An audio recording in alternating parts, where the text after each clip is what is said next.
Thank you for the nice introduction. And so I come from the Finnish Defense Research Agency, work there as a senior researcher, and also have a connection to the University of Jyväskylä, where I'm a docent there.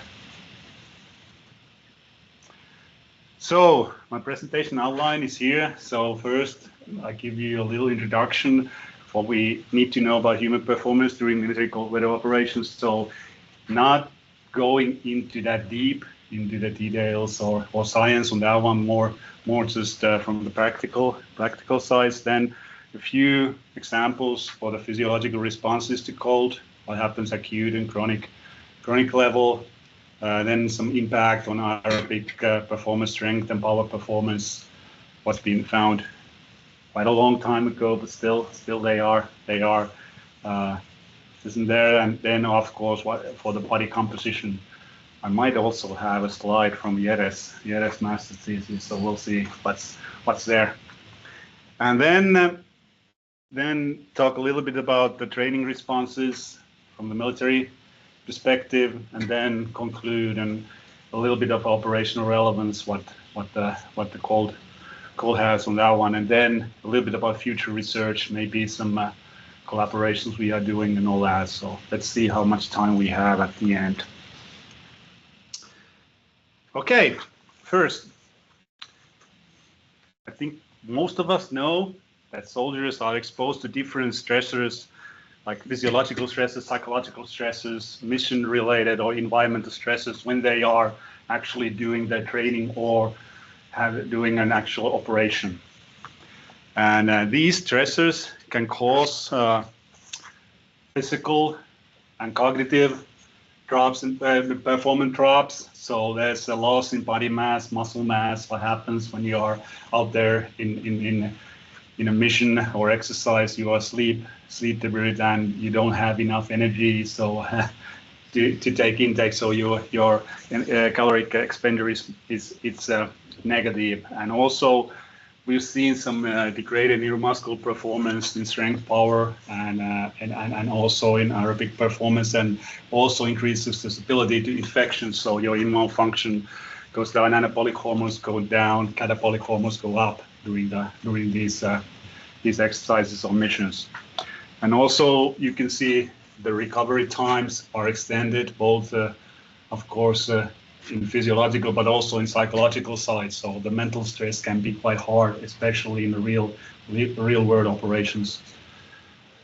And like I told you, the sleep deprivation and insufficient energy and fluid intake, and also we need to look at the environmental issues like cold, heat, altitude, different terrain, maybe pollution. You don't know where you are operating, and nowadays it looks like the modern warfare is focusing on the cities and all that. So you are going through the buildings and all that. You never know what you're going to find out in the buildings. So all these stresses can lead to decreased readiness, which is important when you think about the mission and all that. So how your soldiers are able to complete their mission. If their readiness goes down, then they might have some issues completing the missions. So what about cold weather? So the cold weather training and operations kind of like provide an opportunity to get some survival and tactical skills necessary to operate in these environments. So these are important in training, and also important to find out with research how we can improve our training to be better in these environments. And of course, well, if you think about military, the training or the operations, they are happening everywhere. So luckily we might not have the extreme hot temperatures in our operations in Finland, but we might get to these temperatures sometimes, not always, but still we need to be able to do our missions, to do our work, even in a cold environment. Okay, we went through those.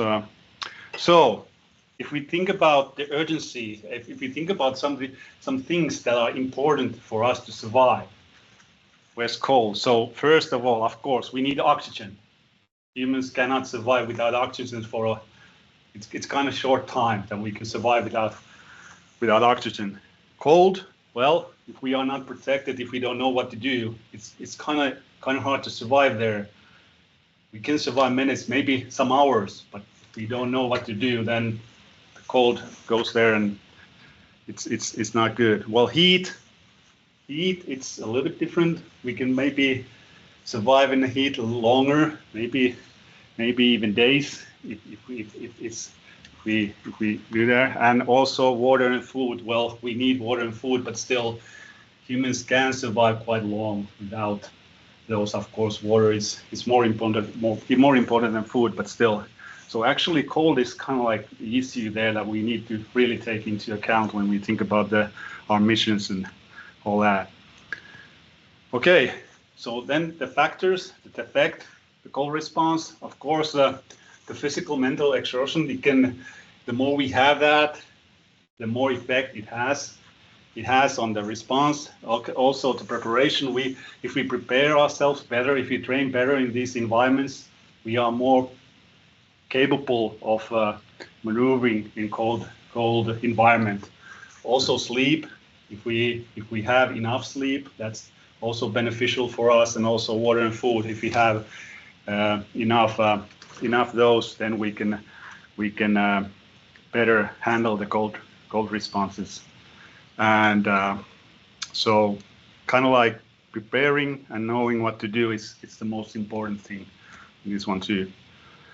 So the acute responses to cold exposure, I'm not going into it so deep, but like Ilkka told us in his presentations, the main things are there just to maintain the thermal balance when body is losing heat. So we have the cutaneous vasoconstriction, so reduction in skin blood flow, and also the shivering thermogenesis, so the activity that we use that the muscles start to shiver, and then we kind of like protect our body and create some heat.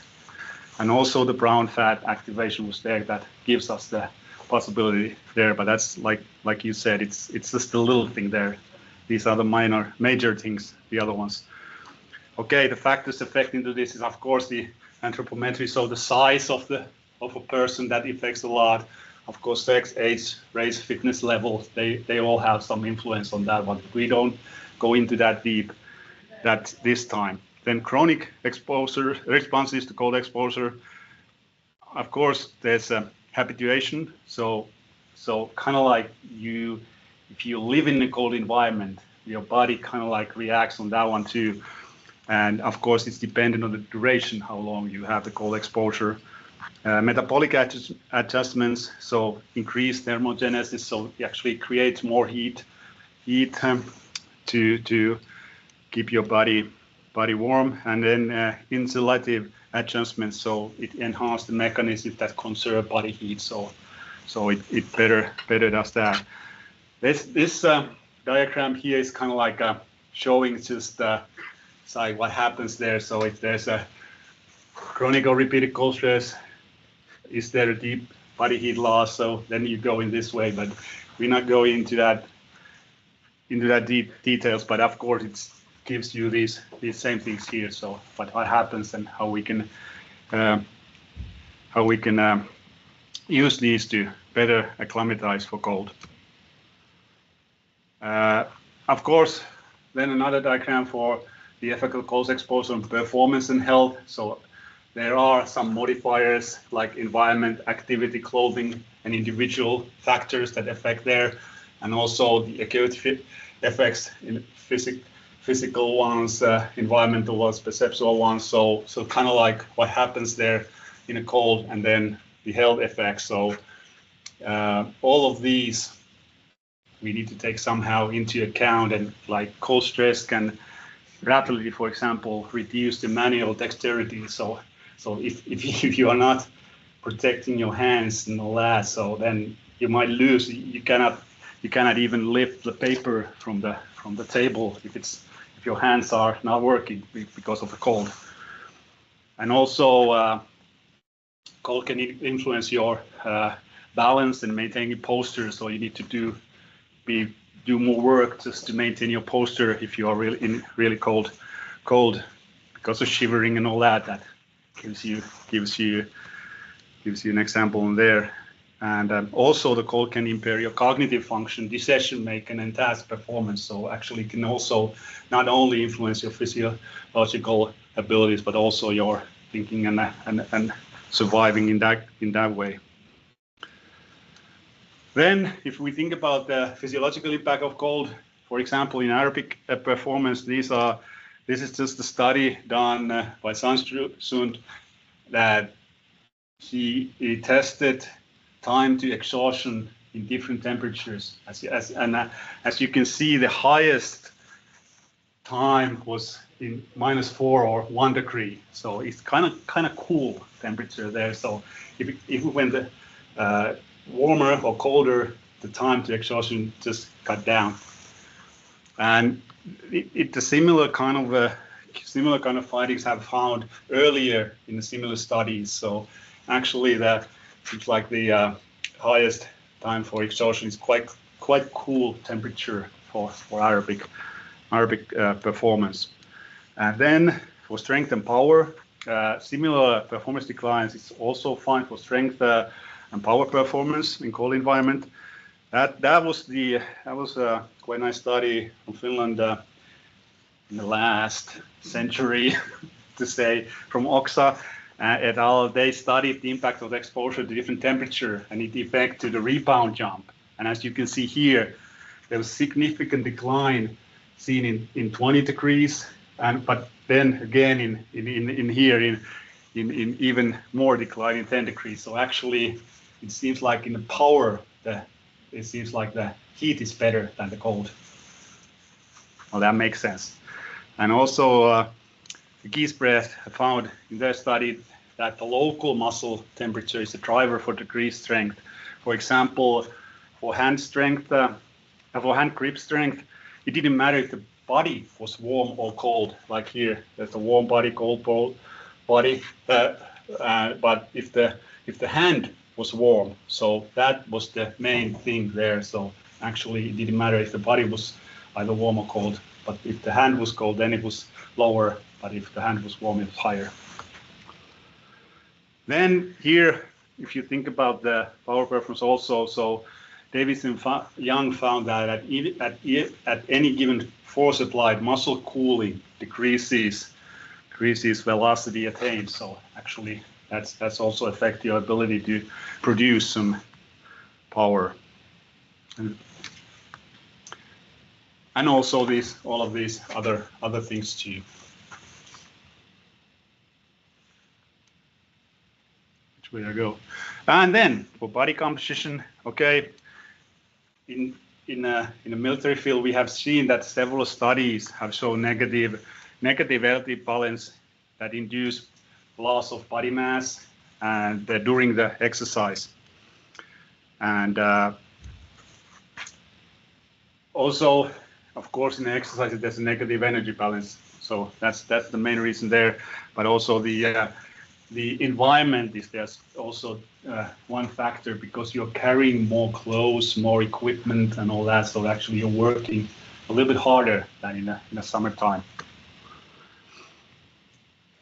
And then the lower level of fat mass you have, it has been shown that it has higher. You can have higher performance in several military tasks and better stress tolerance in hot environments. But if you think about the cold environment, what we found, like actually in a higher fat mass may be good for you to adjust for the cold. So that's something. And we had this study done up north with our paratroopers, and we actually found that the ones that have had more fat, actually they could maintain their muscle mass better than the ones that were in a lower level group. Okay, the divider was 12 degrees of body fat, so they all were not like really fat. They were fit guys, but still, the ones that had under 12, they seemed to lose already more muscle mass in that exercise. And then for the different studies from the military perspective, here are a couple examples. So actually the mean skin temperature can be quite low without any cold injuries during military exercise. So it was done early in about 20 years ago up north in the exercise, and Rintamaki and his group found that that in a temperature from 0 to -20, the skin temperature was below 13 degrees Celsius, like 20% of the time they spend out there. And when the temperature went under -20, it was almost like 2/3 of the time, or 2/3 of the time that the skin temperature was so low. But still, there was no cold injuries reported. So actually, the guys who were taking part in that exercise, they kind of like knew how to do when they had to protect their hands and all that before they got the injury. Also, if you think about the fighter pilots, so occupational neck disorders and high G force neck pain has been found to be more frequent among the fighter pilots in the northern squadrons than in the southern squadrons in Finland. So actually, it affects their feeling about the pain too. And also, we've seen that the extreme environmental conditions affect the tactical and physical performance. Not only us, but also the Norwegians and all that. So actually, if you put them into the test that test their actual military capabilities, you can see a decline there if they have been cold for a long time. And also, of course, shooting can be affected by cold, but not that much. It depends. It depends what kind of exposure it is, and also, like I said, cognitive function, decision making, and task performance may be impaired. And it seems that the fine motor skills should be trained before the actual exercise if you wanna have a good results in a warm environment than to start the training in a cold environment. So before in a warm and then move into the cold, and you have better results on these fine motor skills then too. As a conclusion, well, there's not that much studies, especially in the military field, about cold environment than, for example, about hot environment. Of course, well, most of the nations don't have the environment that we have, and it can impose significant demonstrate that diminishes the work capacity, and the variation is quite big, and also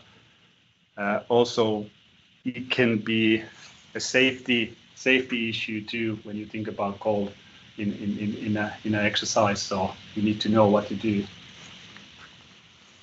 And in operational way, it's important to know how long it takes to recover from different conditions, and also the winter environment affects the physical performance, of course, but with the appropriate equipment training, they can operate quite a long period of time effectively. One thing, if anyone's interested, you can click on this YouTube here, and you can see what the Norwegians did last winter. They went out for 100 days. So actually, they had a 100 days mission out there in the wilderness. They lived totally outside in a snow cave or tents, and they operated from there efficiently. And actually, what the preliminary findings in that study is, they gathered quite a lot of physiological data. It showed that they are capable of doing that if they are well prepared, if they have enough supplies for 100 days. But still, it's possible to do. What we've done some study with our Navy divers in collaboration with Kirsi and Denis. Also, they were mentioned in an earlier presentation. Hopefully, we gathered all the data already, but hopefully we'll get some results maybe next year at this time. So we'll find that out. Then we have planning to do individual responses during high stress exercise. So actually having the same group going both in the summertime and in the wintertime, doing the exact same period of time in exercise and survival exercise up north. So that would be interesting to see then, because we can compare the participants there. Then maybe we will have a bigger study with the contact elimination protocols to help allies to acclimatize to our environment better and faster. We don't know that yet if it works, but that's something that's coming up. But anyway, that was my presentation. Not that much data or research findings, but more about the overview, what we are doing, and hopefully we'll get some interesting results in upcoming years to show here. Thank you.